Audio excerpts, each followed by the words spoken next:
Funny जो बीवी शौहर से कहाँ जा रही हो। शौहर गुस्से से मरने जा रहा हूँ। बीवी साथ में थैला लेकर जाना। शौहर ताज्जुब से वो किस लिए। बीवी अगर इरादा बदल जाए तो आते टाइम 2 किलो आलू और 1 किलो प्याज लेते आना। no, no, no, no. Funny जो पप्पू यार मेरे लिए कोई अच्छी सी लड़की का रिश्ता बता। बबलू एक लड़की है बीकॉम की है। पप्पू यार जिस मर्जी कॉम की हो बस पढ़ी लिखी होनी चाहिए।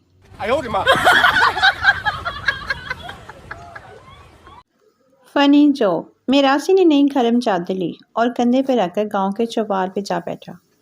नंबरदार ने चादर देखी तो अपने बेटे की बारात में इस्तेमाल के लिए मांग ली। बारात गांव से निकली तो चादर दूल्हे के कंधे पर थी। बारात को देखकर एक शख्स ने पूछा, बारात किंदी है।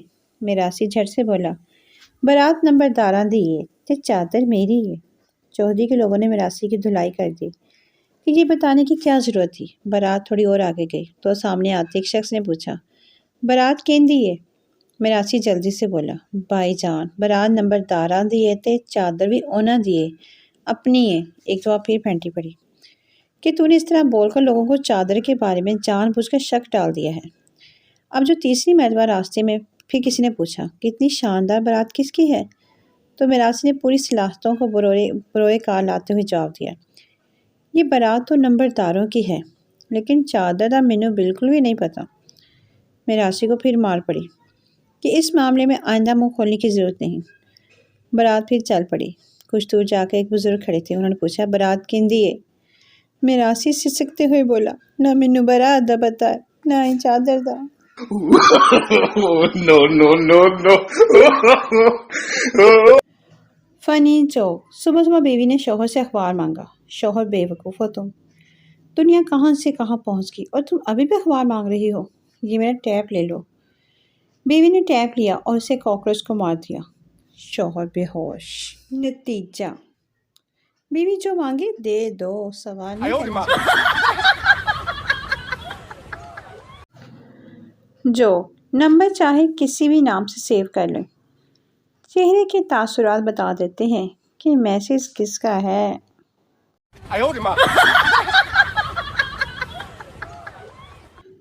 फनी जो दोस्त यार तुम्हें बुरा नहीं लगता तुम बीवी के साथ मिलकर कपड़े धो रहे हो। शौहर इसमें बुरा लगने वाली कौन सी बात है, वो भी तो मेरे साथ मिलकर बर्तन धोती है।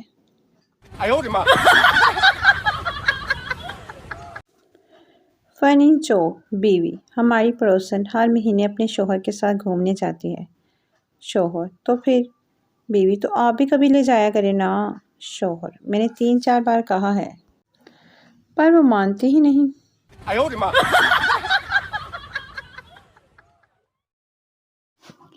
फनी जोक एक साहब ने दफ्तर से फारिग होकर अपनी सेक्रेटरी को साथ लिया और होटल में खाना खाने चले गए। वहाँ से दोनों ने फिल्म का प्रोग्राम बनाया। उसके बाद साहब सेक्रेटरी के साथ उसके घर भी चले गए। रात की वो सेक्रेटरी के हाथ से रुखसत होने लगे तो उन्होंने उनसे पेंसिल मांगकर अपने कान पर फंसा ली। घर पहुँचे तो बीवी ने ताख़ीर की वजह पूछी तो साहब ने सब कुछ सच सच बता दिया। बीवी फातिहाना अंदाज में बोली, झूठ बकवास, तुम्हें शो मारने की आदत है। मुझे मालूम है कि तुम देर तक और दफ्तर में काम करके आ रहे हो। पेंसिल अभी तक तुम्हारे कान पर लगी हुई है। no, no, no, no. Funny joke सरदार दरवाजे में गन लेकर खड़ा था। सरदार ने, सरदार जी आप गन लेकर क्यों खड़े हो। सरदार मैं शेर का शिकार करने जा रहा हूँ। सरदार ने, तू जाए ना। सरदार कैसे जाऊं, बाहर कुत्ता खड़ा है।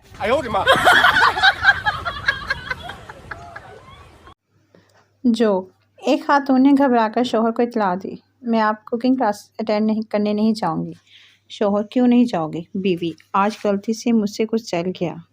शौहर क्या जल गया। बीवी क्लासरूम। फनी जोक शौहर डॉक्टर साहब मेरी बीवी को अपेंडिक्स की वजह से बहुत दर्द हो रहा है। डॉक्टर बेवकूफ़ मैंने 1 साल पहले ही तुम्हारी बीवी के अपेंडिक्स का ऑपरेशन करके निकाल दिया था। इस दुनिया में ऐसे एक भी इंसान नहीं है जिसके 2 अपेंडिक्स हो। शौहर आपकी बात दुरुस्त है डॉक्टर साहब, लेकिन कुछ लोगों के पास दूसरी बीवी भी तो हो सकती है।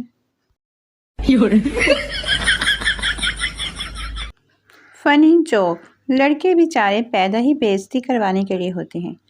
اگر لڑکی کو لڑکا پسند آ جائے تو گھر والے پوچھتے ہیں کون ہے وہ گدھا، اور اگر لڑکے کو لڑکی پسند آ جائے تو گھر والے پوچھتے ہیں ابے گدھے کون ہے وہ لڑکی۔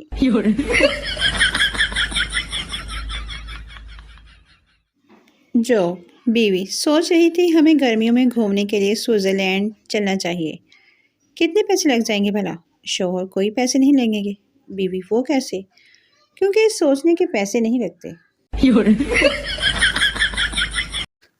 فنی جوک، لڑکی آج مت ڈالو، لڑکا کیوں؟ لڑکی کل تم ڈال کے سو گئے تھے، بہت درد ہوا، آئی ڈراپس ایکسپائر ہو گئے ہیں۔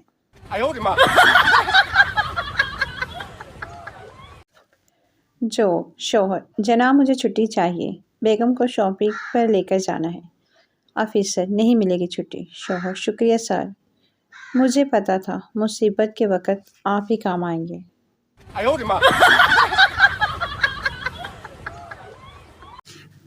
جو پولیس، تمہیں کپڑے کی دکان سے چوری کرتے ہوئے ماں بہن کا خیال نہیں آیا؟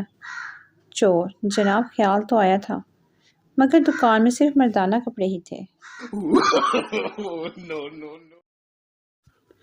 فنی جوک، زندگی کا کچھ پتہ نہیں، سوتے وقت اپنی چیٹ ڈیلیٹ کر کے سویا کریں ورنہ لوگ کہیں گے مرحوم ایسے لگتے تو نہیں تھے۔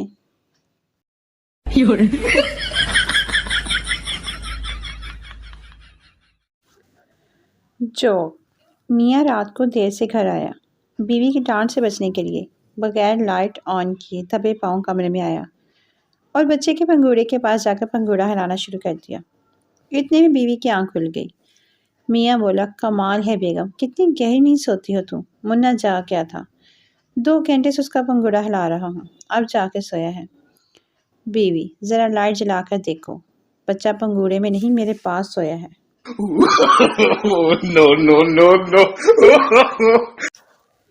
فنی جوک، آلو کی وجہ سے پیار ہو گیا۔ لڑکی نے بتایا ہے کہ وہ آلو لے کر آ رہی تھی، اچانک شاپر پھٹ گیا اور آلو زمین پر گر گئے۔ انہوں نے جب دیکھا تو دوڑ کر آئے اور آلو سمیٹ کر مجھے دے دیے۔ آلو سمیٹتے ہوئے جب ایک دوسرے کو دیکھا تو دیکھتے ہی رہ گئے اور ایک دوسرے سے محبت ہو گئی، پھر ہم نے نکاح کر لیا۔ شاپر جیب میں رکھا کریں، کسی کا بھی آلو والا شاپر پھٹ سکتا ہے اور آپ کے مقدر جا سکتے ہیں۔ شکریہ، آلو زندہ باد۔ فنی جو، ایک 50 سالہ منزلہ عمارت میں آگ لگ جاتی ہے، تمام لوگوں کو بحفاظت نکال دیا جاتا ہے، لیکن آخری منزل میں 3 لوگ رہ جاتے ہیں۔ ان میں ایک انگریز، ایک چینی اور ایک سردار ہوتا ہے۔ نیچے کچھ لوگ چادر پکڑ کر ان کو آواز دیتے ہیں کہ باری باری چھلانگ لگاؤ، ہم تمہیں کیچ کر لیں گے۔ سب سے پہلے انگریز چھلانگ لگاتا ہے، نیچے والے لوگوں کو صحیح اندازہ نہیں ہوتا اور وہ زمین پر گر کر ہلاک ہو جاتا ہے۔ پھر چینی آدمی چھلانگ لگاتا ہے، نیچے والے آدمی اس کو بھی پکڑ نہیں پاتے، وہ بھی مر جاتا ہے۔ اب سردار کی باری تھی۔ سردار کہتا ہے مجھے تم پر بھروسہ نہیں، تم نے پہلے بھی 2 آدمیوں کو مار دیا ہے، تم چادر زمین پر رکھو اور دفع ہو جاؤ، میں خود چادر پر چھلانگ لگاؤں گا۔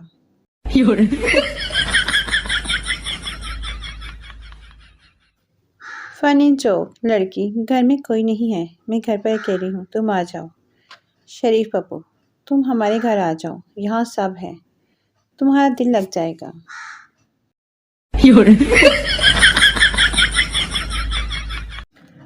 فنی جوک، کل سبزی خرید رہا تھا، اچانک پرانی محبت پر میری نظر پڑی، وہ مسکرائی اور سلام کیا، پھر اپنے بچے سے بولی بیٹا ماموں کو سلام کرو۔ بچہ بولا اتنے تو آپ نے ٹینڈے نہیں خریدے جتنے ماموں گنوا دیے۔